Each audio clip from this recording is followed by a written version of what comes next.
This is one of the earliest episodes of the podcast and was recorded when it was called Let's Talk About Stress. I feel it's so very relevant even now we're looking at burnout, because so many people I meet who are experiencing burnout are pursuing goals and making resolutions that are really motivated by what they see others doing and what they feel society expects of them. And this is about getting underneath that and finding what's really motivating you and what would be a successful goal or resolution for you to make as an individual. So I hope you find this episode valuable and enjoy it.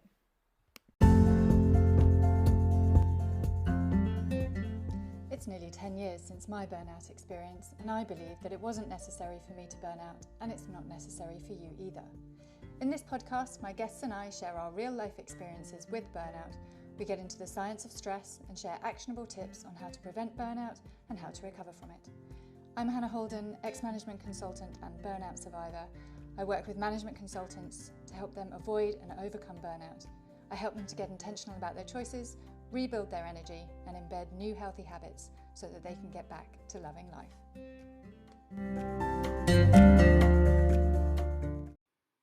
Hello and welcome back. Today, the day that I'm actually recording this episode is Thursday the 29th of December 2022. I am in South Africa for a holiday visiting my husband's family, and we're here for Christmas and New Year. And this episode wasn't planned when I came, but it's been building in my mind for the last few weeks. And so here I am, a couple of days before the New Year, recording this for you. Because in just a couple of days' time, we will, of course, be saying goodbye to 2022 and welcoming in 2023. So it's that time of year that so many of us feel called to reflect on the last 12 months and make plans for the next 12 months. Now, given the topic of this episode, you'd be surprised when I say that I am not actually the biggest fan of New Year's resolutions.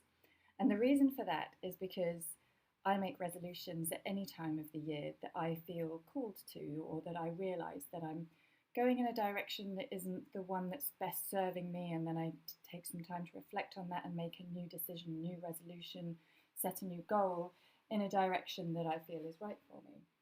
And I don't really like the idea of being constrained. I probably could just stop that sentence there. I don't like being constrained.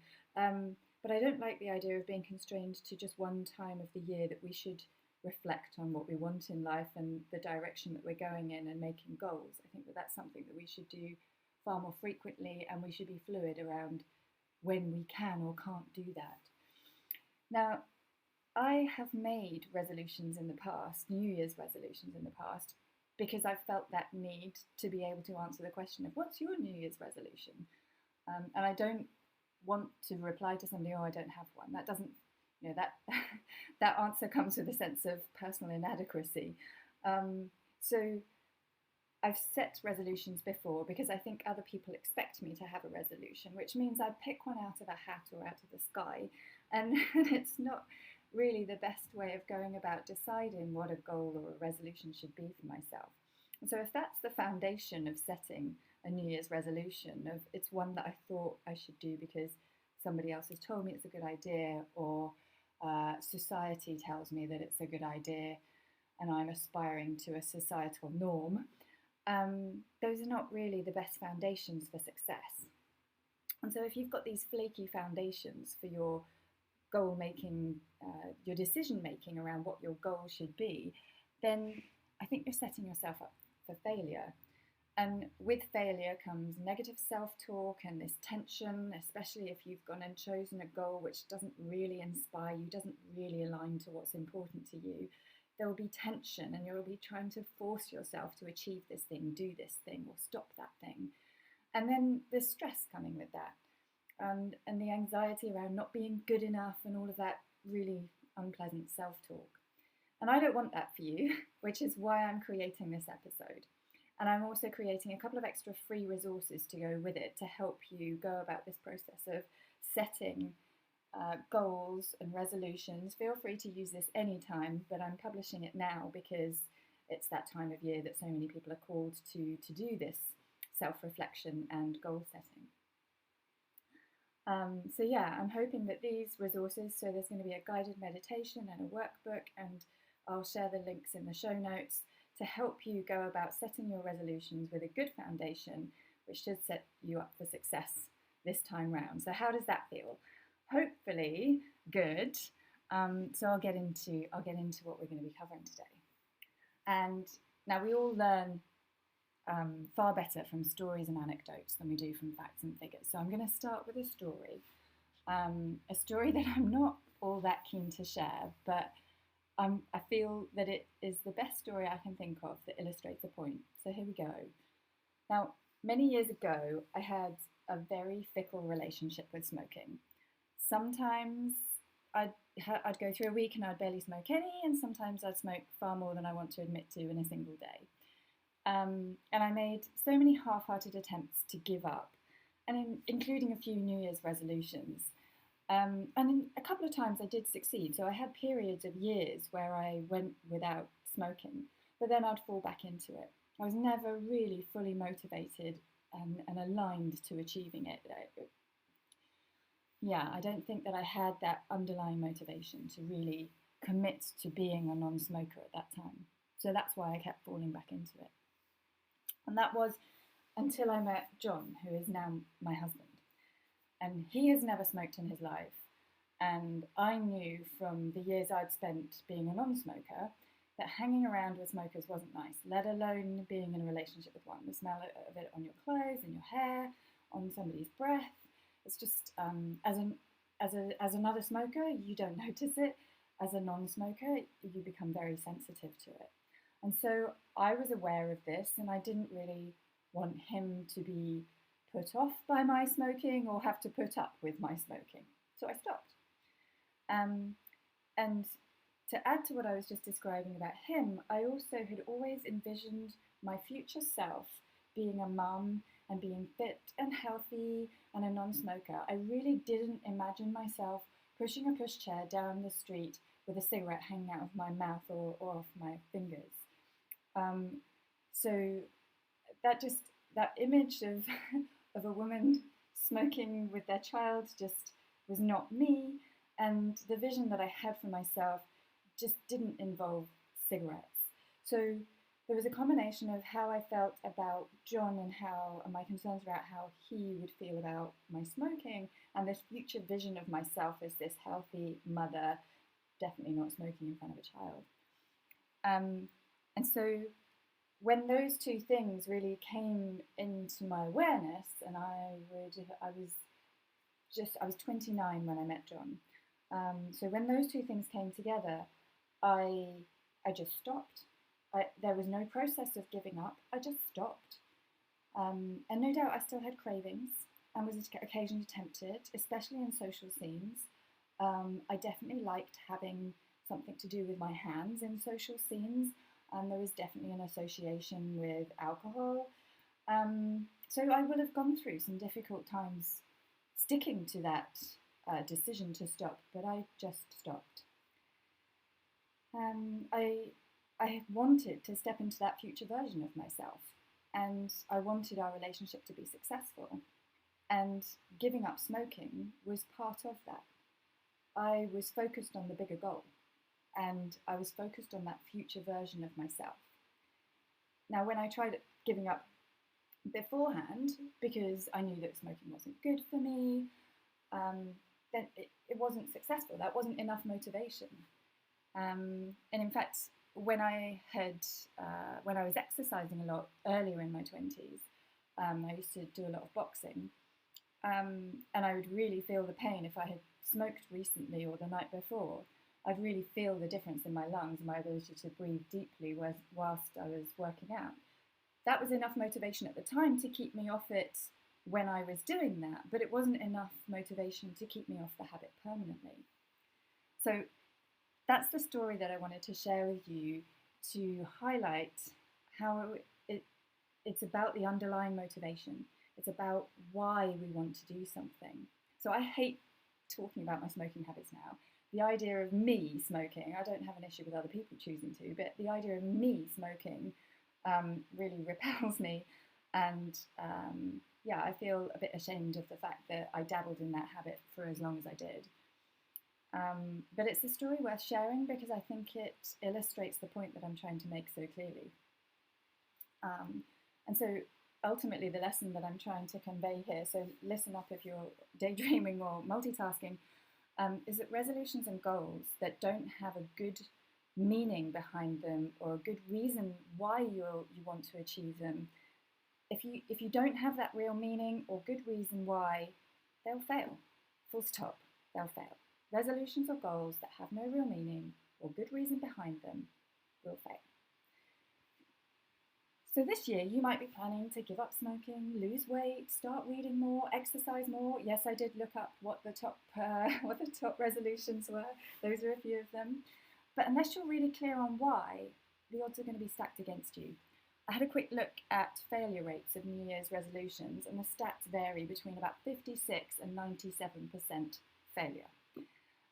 So even the most optimistic say that it's over 50% chance that it wouldn't be successful. So it's pretty clear that the majority of New Year's resolutions are doomed.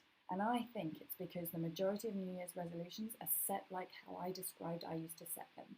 Plucked from the sky as this seems like a good idea, or other people think I should do this, or society tells me that I should do this. And so that's where I want to come in. And I want to remind you about the story that I shared around my burnout in episode 1 of this podcast. So if you haven't listened to that, then have a listen later. I didn't decide there and then on the kitchen floor to quit my job. I didn't decide that I was going to be eating certain things or practicing yoga more, but I had decided that the thing that I needed to do was get myself up off that floor and never return there, and that my motivation was going to be that I wanted to become a mum, and I wanted to make decisions that were aligned to that bigger goal. And so every day I was going to do something little towards that. Every day I was going to make some choices which would move me closer to that goal. Some days I might meditate just for 5 minutes, but every little counts. I meditated for 5 minutes today. That's better than nothing.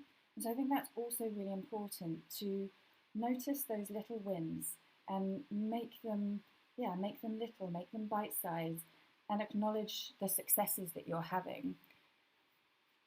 So I set myself up for success because just doing a little something meant that I was seeing my progress every day and I felt better about myself.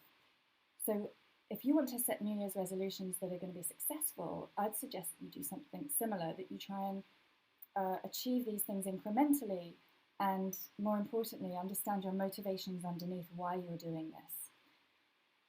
If you don't really understand your motivations, and if you try and make it too big, then there's a good chance that you could set yourself up for failure, and all of that negative self-talk, the tensions and the stress that I've just covered that come with that.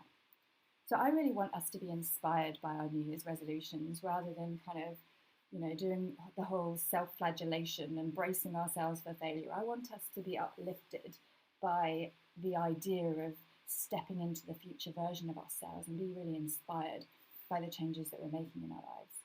So I encourage you to spend some time thinking about your personal values, what's really important to you, and which of those values you would like to focus on. And I'd like you to think about who you want to be in the future, how you see yourself, how do you want to feel about your life in the future? And then from that space, think about what you want to achieve towards that in the next 12 months. And it could be something that is kind of bigger than the individual decisions that you're going to be making towards it. A bit like how I was saying that I wanted to move myself closer to being that mother by making healthy choices. It actually took me another couple of years after that and a round of IVF to become a mum. So it's not like I was able to determine what those steps were that I needed to make in order to get there, or even the time frame within which I was going to achieve my big goal. But every day I was going to make decisions that were aligned to that big goal, and I would understand the reason why I was doing it, and I would recognize the changes that I was making and feel good about myself for doing that. And that's really what I want you to take away from today. Now, making change is hard, okay? Your subconscious mind wants to keep you safe. And the subconscious mind avoids novelty because If it's unknown, it could be unsafe. However, that leaves us stuck. So the other thing that I want you to think about is future outcomes. So when you think about a change that you're considering making in your life, if you just think about what could go wrong with it, or what the repercussions of pursuing this thing could be, and have all your, all of your worst case scenarios around what happens if you make that change that your mind will come up with, I want you to also consider the opposite. So what's the worst case scenario that could happen if you don't change? What's the worst case scenario if you remain stuck as you are? And you may find that actually that's not the right change, because when you weigh up those two options of change or not change, it doesn't make sense to change. But there may be some changes that actually, whoa, yes, when I think about what could happen, what's the worst case scenario if I stick with how I am, with how things are, then maybe that will motivate you. Tim Ferris has a great TED talk on what he calls fear setting that you might want to watch. I'll make sure that I include the link in the notes. So if the idea of making changes, if you know or you have some ideas about the changes you want to make and they're big and they feel a bit scary, then I think it's really worth having a look at what he says. I think it's a really useful exercise to go through if you've got elevated anxiety around making changes. So those are that's more if you're trying to make big changes that you feel particularly uncomfortable about. So if you like the idea of everything I've just described, I've created a guided meditation to help you get into the right headspace for goal setting. And I've also created a worksheet to step you through the process that I would suggest you go through to figure out what your goals or resolutions should be. Now, if you happen to decide that those goals include wanting to integrate mindful practices like yoga, breathwork, meditation into your life, then you might want to look up my signature program called Spiral Up from Stress. At the time of publishing this episode, the program isn't actually open for enrolment, but you could get on the wait list. And if you're on the wait list, then you will be the first to get any updates or any early bird offers. So I just wanted to put that out there. There are a couple of other things that I wanted to remind you of. So I've already touched on the fact that you have to be kind to yourself when you're making changes. There will be days that you will trip up, and that is okay. It's just one day, and we are only human. What's important is what happens the following day, and the day after that, and the day after that, and a week later, and 2 weeks later. So tripping up one day, maybe even 2 days, maybe you have a few days that things go to pot. You go away for the weekend, and all of your efforts go out the window. The worst thing you can do is come home and focus on your failure and tell yourself, do all that negative self-talk. And the more you focus on something, the more you will keep repeating that. So instead, I want you to focus on all those early successes you had before those 3 days of not doing the thing that you're trying to do. So it's important to pick yourself up after your bad day or days, accept that we are all only human, focus on your successes, and you've had more successes than you've had trip-ups, and that is the path to being successful.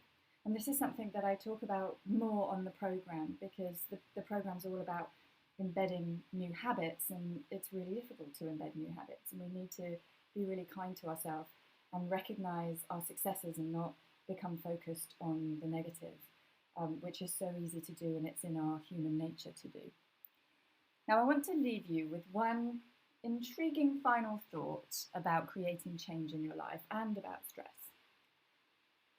So many of us consider stress to just be a purely bad thing. Now, stress is actually a physiological response in the body, and it's on a scale. There's extremes, and then there's lesser amounts of stress. And it's just the sympathetic nervous system in action. So we've got, in our autonomic nervous system, we've got the sympathetic nervous system and the parasympathetic nervous system. We also have the enteric nervous system, but that's another story again. So the sympathetic and the parasympathetic nervous system are our fight and flight versus that rest and digest. And it's on a scale as to which one of those two we are in. So we can be a little bit relaxed or deeply relaxed. We can be a little bit stressed or extremely stressed. Now, we wouldn't get out of bed if the sympathetic nervous system didn't work. If we didn't have our sympathetic nervous system, we would have no motivation and we would get nothing done. So the sympathetic nervous system gets a really bad rap, so does stress. So the pair of them go hand in hand and get a really bad rap. But we would get nothing done if we didn't have a sympathetic nervous system. We would be deeply relaxed in our parasympathetic nervous system, laying in our beds. Wouldn't it be blissful? But nothing would ever get done. And then where's the fulfillment in life? Where's the interaction in life? So we have to expect some stress when we venture into the unknown. When we make changes in our life, there is a sense of unknown. To thrive through making change, we have to accept that there will be stress that comes with it. Whether that is the anxiety that we experience before we stand up and give a public talk, because our New Year's resolution is to become better at public talking. So we're going to experience some anxiety and days of stress perhaps beforehand as we get into that situation. Or maybe it's the anxiety of being in a social situation where we're not sure what to do with our hands anymore. We're so used to having that cigarette in our hands. How on earth do we operate without that? So even if it's something like cigarette smoking and somebody's not doing that constantly, there is a sense of unknown that comes with that. And with that unknown comes a bit of stress or anxiety. And I want you to embrace that not all stress is bad for you. In fact, some stress is good for you, because some stress is on this scale, the scale of the parasympathetic and the sympathetic nervous system. And we're getting out of bed and we're interacting with life and we're doing new things and we're making change and we're learning and we're falling over and we're tripping up and we're making mistakes and we're pulling ourselves together again and we're going again, and we're accepting that sometimes it's not going to be easy and sometimes there will be a bit of stress, and that's okay, because that's part of life. So I'm beginning to dip into a whole different episode now, so I'm going to leave it there. And I just want to leave this by reminding you that you can download the meditation and the workbook that goes hand in hand with today's episode. And I want to wish you a very happy New Year. And if you happen to be using this in the future and it's not New Year, then all the best of luck to you too. All the best of luck to all of you in setting and achieving those goals and new resolutions for your life. So have a good one, and thanks for listening.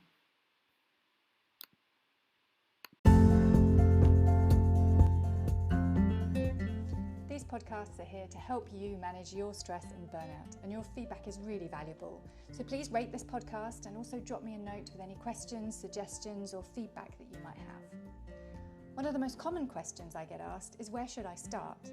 And I believe that the best place for you to start is to learn how to soothe your nervous system. I've created a free download with instructions for 5 different ways that you can do just this, and all of them work pretty much instantly. It's called the Essential Toolkit for Management Consultants. You can download it now at www.hannahholden.co.uk/essential. One last thing, it's the legal language. This podcast is presented solely for educational and entertainment purposes. It is not intended as a substitute for the advice of your doctor, psychotherapist, or other qualified professional.